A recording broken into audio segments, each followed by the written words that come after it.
Hello, hello, hello. Welcome to the Dudeist Journey. I'm your host, the Reverend Phillip K.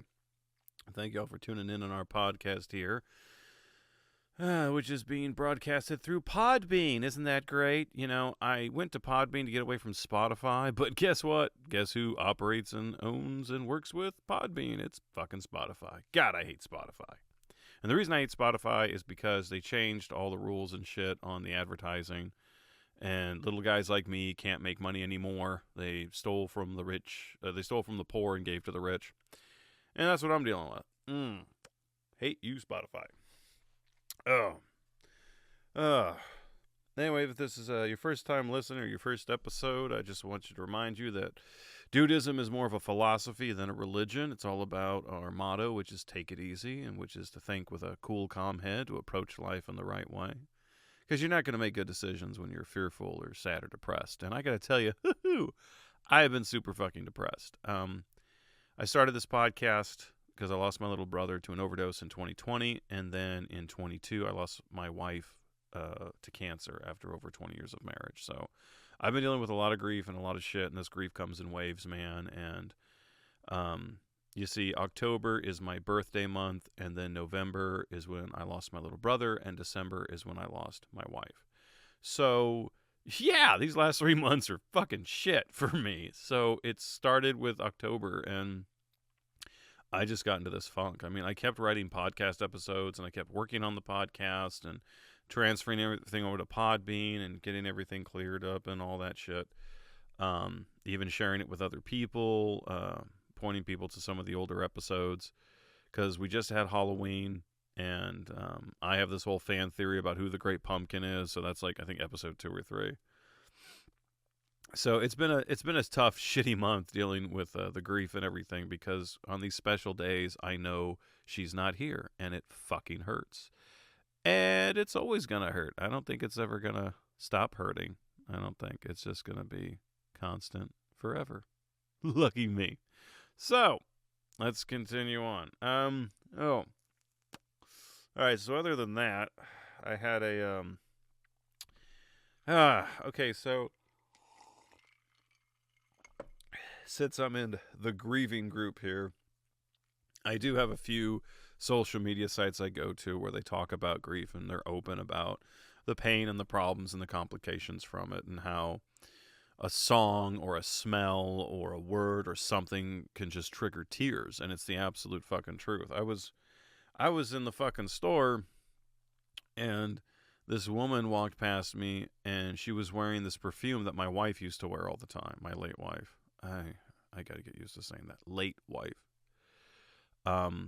So this lady walks by, I smell the perfume my wife used to wear all the time, and I swear to God, just fucking Niagara Falls starts falling down. I wear sunglasses wherever I go, day or night. It doesn't fucking matter. I always wear sunglasses because my eyes look like shit, because there's good likely a chance I have cried or I'm going to cry.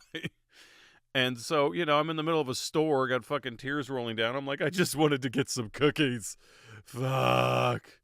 It's been absolute fucking hell. And then, since I'm in these social media sites with grief, I saw this video. I don't know if you've seen this, but it's Andrew Garfield, who was the Amazing Spider-Man, and he is talking to Elmo on Sesame Street about grief. Andrew Garfield recently lost his mother, and so was talking about, like, the sadness and pain and things dealing with grief, which makes sense. But there's this part, I swear to God, he was talking about how the grief is okay. It's almost like a gift, you know, because it just means that I had something really great or something before, da da da da da.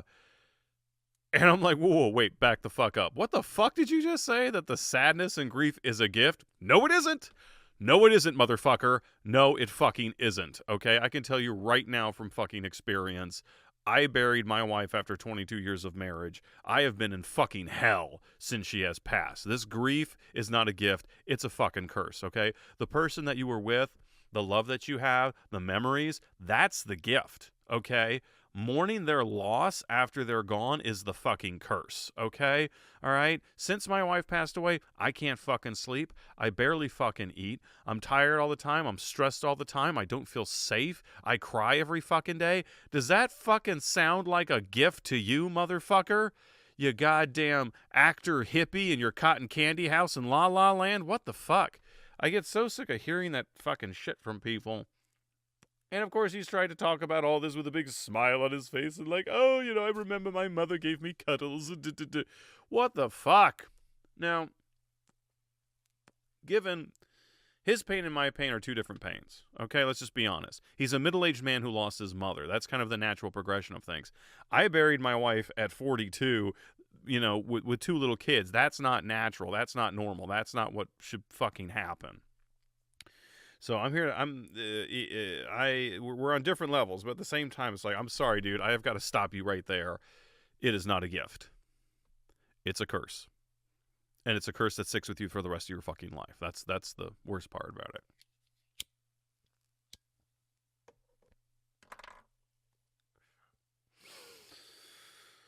Pain is with you forever. Lucky us. So I'm sorry, no, it's a curse. And why the fuck do we have Andrew Garfield and Elmo talking about this, okay? We got the world's worst Spider-Man and a fucking Muppet that used to be operated by a guy who got caught having sex with teenagers. Like, seriously? Why didn't we get Martin Short, who lost his wife after 40 years of marriage to cancer, and Snuffleupagus? Because those two motherfuckers, they know something about grief, all right?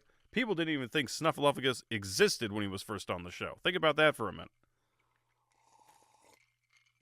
Not to mention, Snuffleupagus either looks really depressed or really stoned all the time. So I'm like, that's the guy who needs to talk about grief, all right? Not fucking Elmo. I hate that little red devil. I fucking hate him. Just gonna admit it. So while we're in this whole realm of the dead here right now, there's actually something I did want to talk about. I have, friends from Mexico. They were friends with my wife first before I met them, and they were showing me their altars for the Day of the Dead, or Dia de los Muertos. And they had pictures of my wife there on the altar, which I thought was very sweet and very kind of them to do. And they shared some very kind words about, my wife and I being in love and being good for each other and helping each other and standing by each other through the tough times.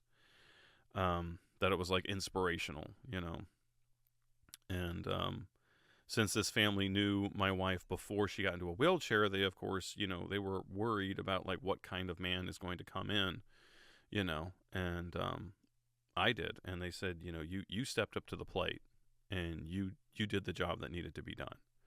Because when you love someone with a disability, you basically become their caregivers. So I was basically an RN.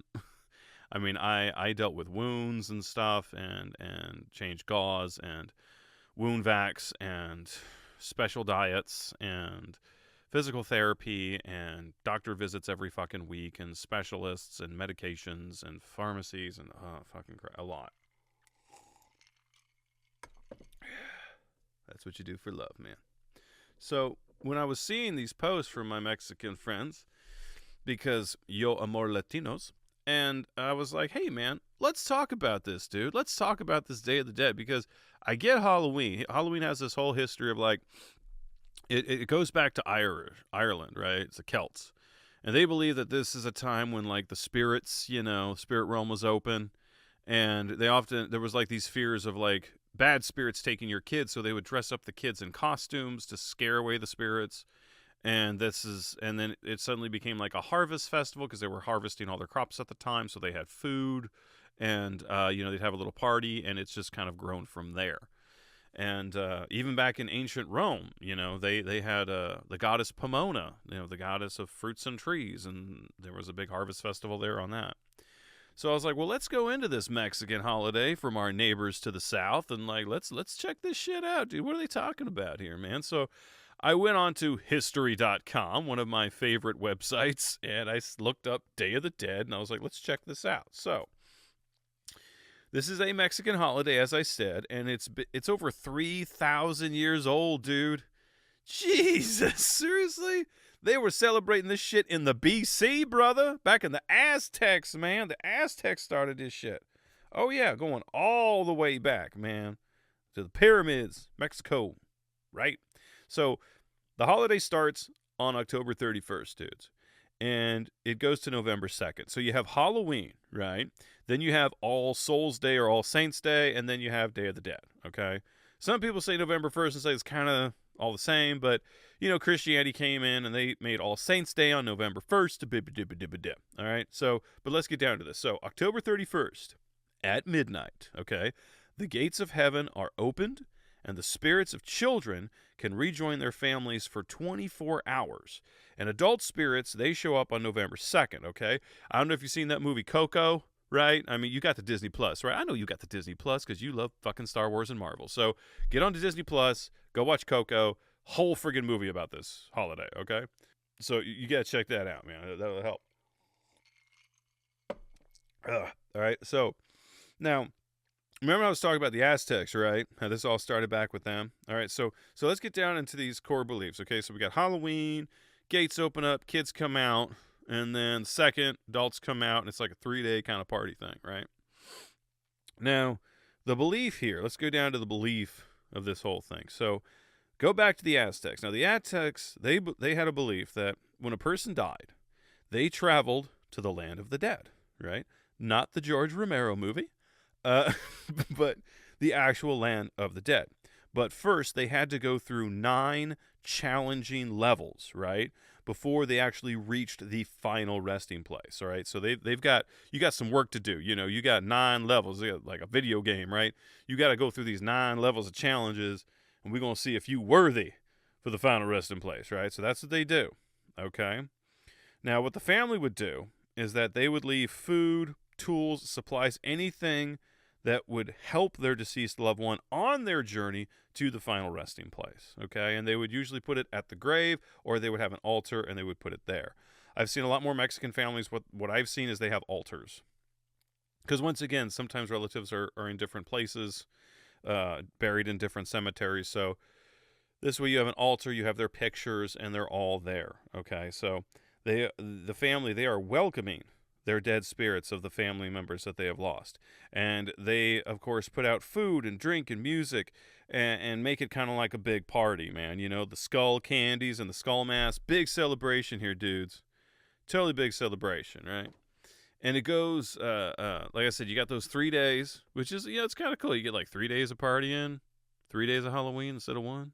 I mean, yeah, they're different holidays, but still, I mean, imagine being able to use that Halloween costume for 3 days, instead of just 1. And then if you wait and go to Spirit, and it's on November 1st when everything's like 50% off, you can get a costume for super fucking cheap. Shit, yeah.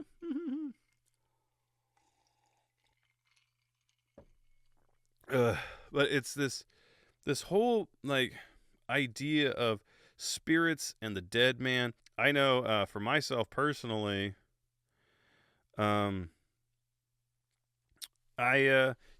had me some crazy experiences I can't quite explain. And I believe on a scientific level that there are the possibility of spirits in the afterlife. And the way I say scientifically is because you have to, you got to really sit down and read some of these physicists like Stephen Hawking and shit. Because there are theories where they're like, all matter in the universe is made of positive energy. So all the stars, the planets, us, the atmosphere, and everything, it's all positive energy, and it's all connected like a big giant web. Once again, we just can't see it. It's subatomic particles. It's the stuff we can't see. Because we're in these human meat suits, and we're limited. And that's okay, because sometimes you're limited. And you got to accept your limitations. So if science is telling us that we're made of positive energy, there's all this positive energy that makes up all matter in the universe and all the stars. Negative energy is all the black stuff in between. So if we've got positive energy here and it's all connected, then when we die, our energy, our positive energy, goes to that energy because it can't be destroyed. So it just joins with the universe there and all that positive energy, and all the other souls, spirits, beings, what have you, are all in that web. So that right there explains the afterlife. And think about it. When people die, they say, oh, I saw a bright white light. What do you think pure positive energy looks like, man? A bright white light. So I'm working on I'm working on a paper here. I'm working on a scientific paper to scientifically prove that there is an afterlife. Or at least, have a solid theory that isn't so much based in religious and philosophical texts, but actually in scientific journals. That's what we're going for. So when they talk about like these days, of the barriers being, weakened or something, that to me is where the belief comes in. Because if anyone, if this positive energy is constantly existing all around us all the freaking time, then every day is a day where the veil can be weakened and you can see through it. Thing is, like I said, we're limited, so we can't really do that. But I know that they are working on, scientific discoveries and stuff and equipment that helps us to actually see this positive energy, measure it, and we'll actually get to know more about it. One day I would like us to be able to see it and be able to communicate with it. That would be the big thing, okay? So when people have these certain types of holidays, like the Day of the Dead or Dia de los Muertos, I'm totally behind it. I totally feel what they're saying, And like I said, I'm not going to get all religious or hippie on you and start pulling out the tarot cards or anything. But I'm just like, I think there is something there, man. There's a pull. There's a push. There's something there. And the thing is that when you're in the afterlife, when you go there, man, it's like total peace. So, you don't have fear. You don't have worries. You don't have concerns. You don't have any of that shit because you're there, man. You're in total, perfect, positive state. Imagine that. Being in a total, perfect, positive state. As a depressed person who's also dealing with grief, it's like, that's impossible, right? But just imagine that. And so the matters, what happening here on Earth seems so insignificant in the bigger spectrum of things. We are a dot on top of a speck in a universe filled with dots and specks, man. It's like we are tiny. Just to get across our galaxy, just the Milky Way galaxy, right? Which, by the way, has a bunch of different solar systems in it besides ours and different planets and shit, and most likely has life. But just to get across our galaxy from one end to the other, if we were traveling at the speed of light, it would take 100,000 years. Think about that shit for a fucking minute. Traveling at the speed of light. It's damn near warp speed, motherfucker. That is like shit. How? Maybe it's got something to do with black holes. Maybe we'll figure that out. Anyway, sorry, I kind of went on a rant there. But I do think that there is something more and something there. And I do think that there can be a push or a pull or, that feeling of like someone, that the person is still there, Now, I'm not going to go into the whole psychics medium thing because I have no proof there in that area. But I have seen some stuff that's kind of crazy. Like, even in like the tarot cards, right? Like there's a couple of channels I follow, a couple of social media pages where these people just do they'll just pull out tarot cards and do random readings for whoever, right? So I started watching these, and sure enough, some of them are accurate towards my life. Some of them scary accurate. And it gets to the point that like when I see the video come up of them doing the reading, I stop and I can't watch it at first. Cause the shit is it feels so personal and real. It's kind of, it gets a little eerie. You know what I'm saying? It's like meeting someone on the street and they somehow know everything about you because they, touched your shoulder or some shit. It's that kind of a feeling. And like I said, man, I've had some strange, weird experiences I can't quite explain. Maybe it was spirits or ghosts or maybe it was aliens or hell, maybe it was the drugs. Like I could come up with a couple different theories and kind of throw them out at you there. But once again, I'm trying to use scientific ones, so that way we can do this and look on facts, Because my wife, she was Christian. She was a devout Christian, and she would sometimes have some issues when she's arguing with people, and they're like, well, where's your proof and where's your facts that God exists and all this stuff? So she was having some problems in some of these debates, and so I told her, I said, look, girl, all you got to say is, I believe God is possible. That's it. That's all you got to say. We don't know how we fucking got here. We don't know how the universe was created. Yeah, we got evidence towards the Big Bang, but what the fuck was before that? You know? And as any scientist would say, okay, let's say God does this. Okay, what was before God? Like, as soon as we get an answer to a question, there's 12 more fucking questions after that. You know? And so, to me, I told her, it's just like, you believe that God is possible. That's it. You don't really have to go. Because that's the problem with a lot of these arguments. And I see people on like TikTok and YouTube, and they're having all these religious arguments with each other. And I'm just like, do you ever just sit back and watch this shit? Because it's like, first of all, you're talking about a philosophy. You're talking about religion, okay? This is like philosophy. Whatever works for you and fits for you and helps you to be a better person in your life, do it. Okay, go for it. You go right on ahead. But sitting here arguing with each other back and forth, no one, I'm telling you right now, is suddenly just going to pop up and say, oh my God, they're right, I was wrong. I'll change my whole perspective now. People don't fucking do that, no matter how much evidence you show them. They want to believe what they believe. And a lot of people, the thing is, they don't want to look or feel stupid. So they double down.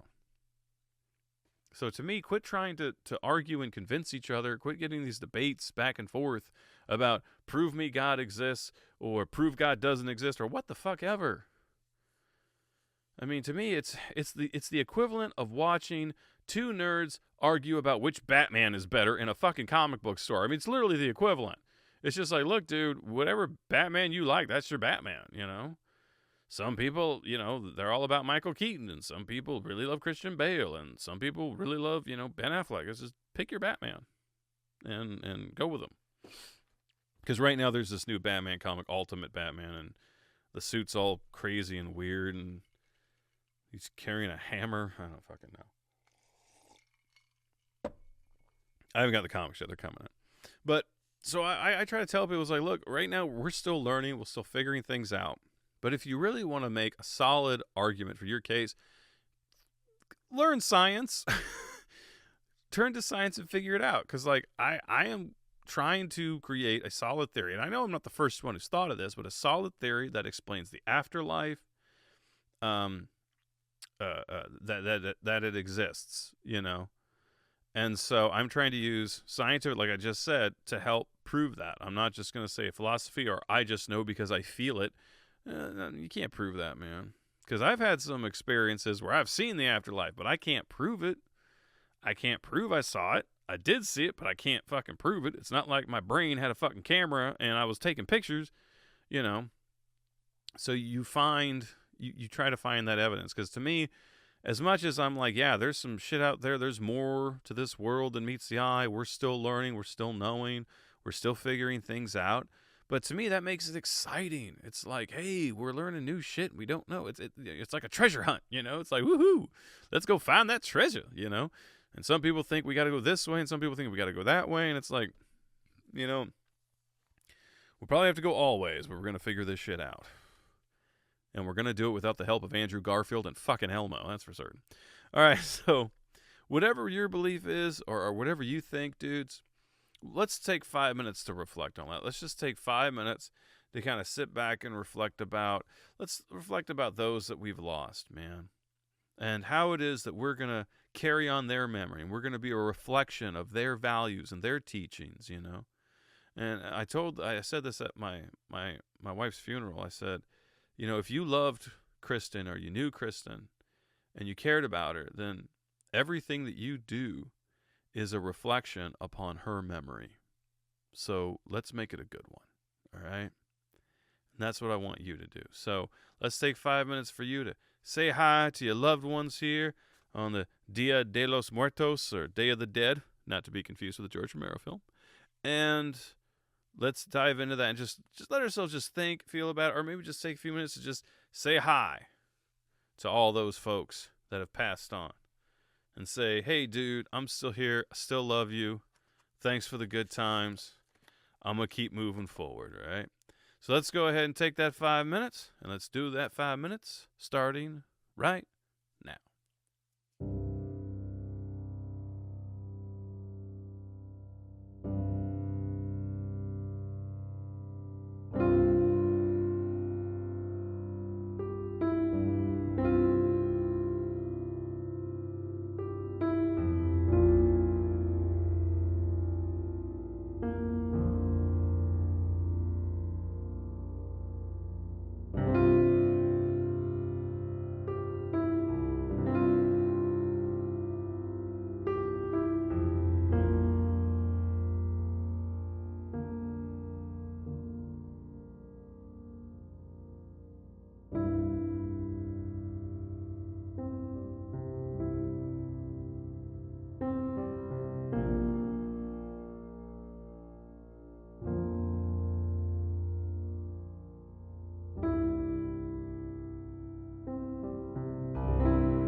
All right, we're back, man. Hope you took that time to say hi to your lost loved ones. Let them know you're still here and you still care. You still love them. And yeah, man, we're still carrying that pain. Because grief's a bitch. A crazy bitch that never goes away. No matter how many drugs we take. And believe me, I've tried a few of them. Well, more than a few, shit. Hell, I'm drinking one right now. Johnny Walker's what we call this one. Ah, yeah, that's what Daddy needs right there. So I hope if you're out there in the world, you're grieving, I want you to know that's going to be okay.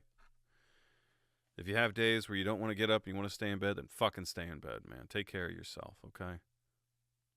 You are the only you've got. Oh, that was a quote from a shitty movie. Anyway. But yeah, man, I want you guys to go ahead and remember it's okay to say goodbye. And whatever wrong they may have done, forgive them. And if you did anything wrong to them, forgive yourself. Okay? Right now, all we can do is be that reflection of their memory, be that example, and keep on going. So I have my book I'm still pushing out, Nicholas of Myra, about St. Nicholas, the real Santa Claus.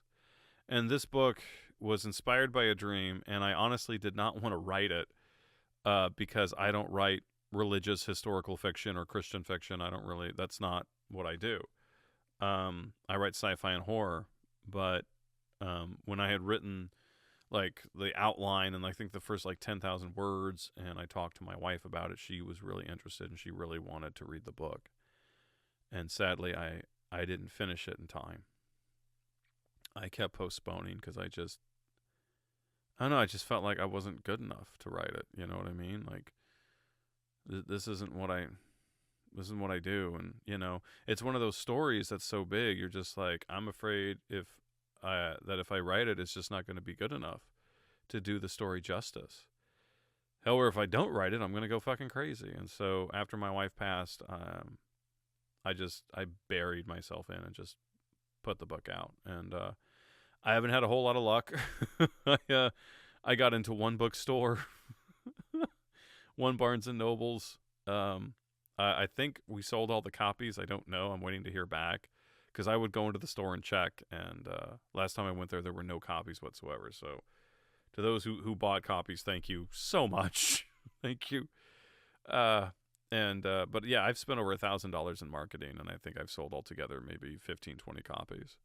So yeah, that's what I'm dealing with. So I'm working with a PR team now and seeing what they can do to kind of help me out. I should hear from them next week about a plan and what they want to do.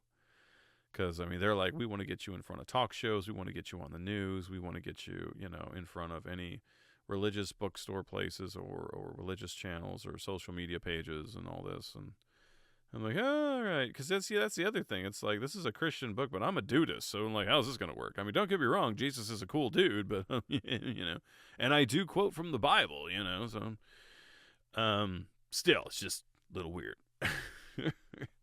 All right, we're going to go ahead and wrap this one up early, folks. Like I said, I'm sorry, but I've got way more episodes, way more stuff coming out at you, and I'll get more of it done as it comes along.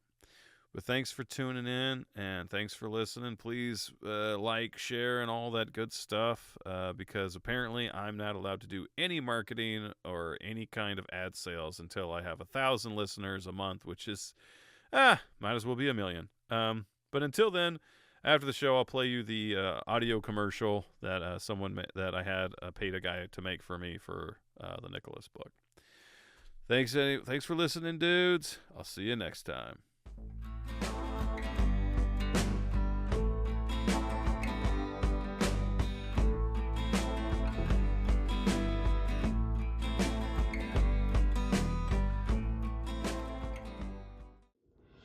From author Reverend Phillip K. comes your next must-read book, Nicholas of Myra, a novel, available on Amazon. In Nicholas of Myra, a novel, immerse yourself in the life of the man we all know as Santa Claus. From the loss of his parents to being raised on a farm by his uncle, Nicholas's early life was marked by challenges. His journey led him to the Christian temple in Myra, where he became bishop in a time when Christianity was forbidden in the Roman Empire. Experience Nicholas's profound strength as he faces arrest, persecution, and the unimaginable loss of his loved ones. Despite being tortured and imprisoned, his unshakable faith and his message of love, compassion, and generosity shine as a beacon through the darkness. Nicholas of Myra, a novel, is a journey through history, revealing the roots of Christmas and its traditions. It's a story of faith that endures against all odds. Available in Kindle, paperback, and Kindle Unlimited. Nicholas of Myra, a novel from author Reverend Phillip K. Order your copy right now and discover the story of a lifetime.